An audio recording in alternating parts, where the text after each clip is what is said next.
Hi, to change theme of your Xiaomi Redmi 10, we will need to unlock the phone first and go in its settings. So here just search for the themes tab, which looks like that. Go in here and now you'll see plenty options for your theme.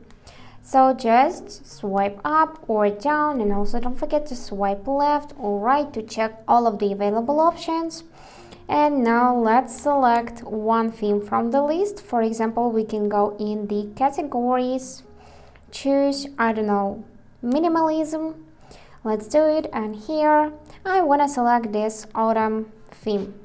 Now this is how it will look on your screen. If you agree with that, just tap the button download, wait a couple of seconds till it would be downloading, and now we can firstly customize it. So you can apply those changes to the lock screen, home screen, icons and system. And now when everything is ready, just tap this button to apply. And after a few seconds, this theme will be applied as your current phone's theme. So let's check it. And yep, this is how my phone looks now.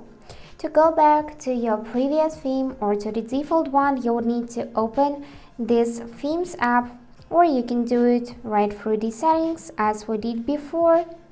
Select themes, and here you need to go in this My Account tab, go in the themes, and now you can switch to any other option from your installed ones. I'm gonna choose Classic and then select to apply. And that's it for today. Hope this video was helpful and thank you for watching.